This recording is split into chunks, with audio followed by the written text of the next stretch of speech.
अस्सलामुअलैकुम दोस्तों, कैसे हैं आप लोग। उम्मीद करते हैं कि आप सभी लोग खैरियत से होंगे। दोस्तों आज की वीडियो में हम कुवैत की कुछ ज़रूरी खबर, ज़रूरी जानकारी जो आ रही है वो आप तक पहुंचाने वाले हैं। आप लोगों से गुजारिश है वीडियो को शुरू से लेकर आखिर तक जरूर से देख लें, क्योंकि यह वीडियो आप लोगों के लिए काफ़ी ज़्यादा बड़ी और इम्पोर्टेंट होने वाली है।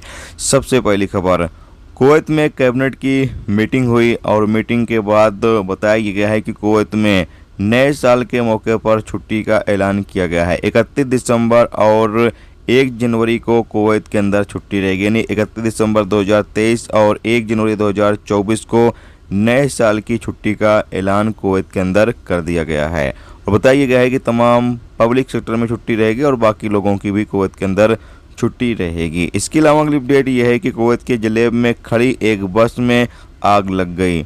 बताया गया है कि आग पर काबू पा लिया गया है, क्योंकि आग काफ़ी भयंकर लगी हुई थी और साथ में आग दूसरी गाड़ियों तक भी फैल रही थी, लेकिन आग पर काबू पा लिया गया है।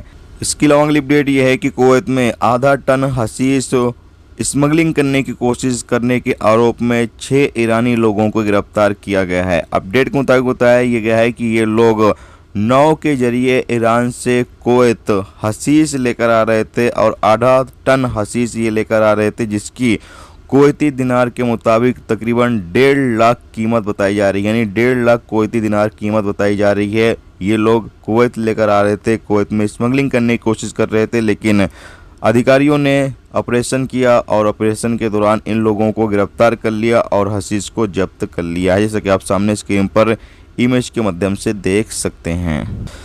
इसके अलावा अगली अपडेट यह है कि कुवैत में एक स्कूल के सामने एक विवाद में काफ़ी लोग आपस में लड़ाई कर रहे थे, जैसा कि आप सामने स्क्रीन पर इमेज के माध्यम से देख सकते हैं। पुलिस की तरफ से बयान जारी करके बताया गया है कि इस विवाद में जितने लोग लड़ाई कर रहे थे उन तमाम लोगों को गिरफ्तार कर लिया गया है। पहले उनकी पहचान की गई और उन लोगों को गिरफ्तार कर लिया गया है। पब्लिक प्रोसिक्यूशन को सौंप दिया गया है, जहां आगे उनके खिलाफ कानूनी कार्रवाई की जाएगी।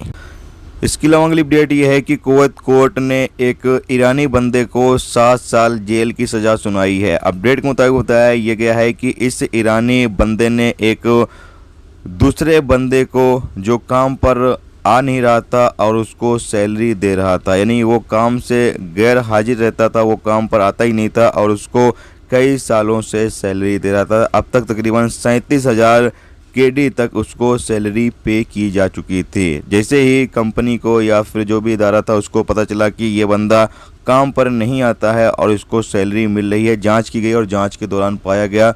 उसके बाद इस ईरानी बंदे को गिरफ्तार किया गया, अदालत में पेश किया गया, जहां इसको 7 साल जेल की सज़ा सुनाई गई है। दोस्तों ये थी आज की कुवैत की कुछ ज़रूरी खबर, ज़रूरी जानकारी जो आप तक पहुंचा दी गई। उम्मीद करता हूं ये वीडियो, ये जानकारी आपको अच्छी लगी हो। अच्छी लगी है तो प्लीज़ वीडियो को लाइक करके ज़रूर जाएँ और जो चैनल पर नए हो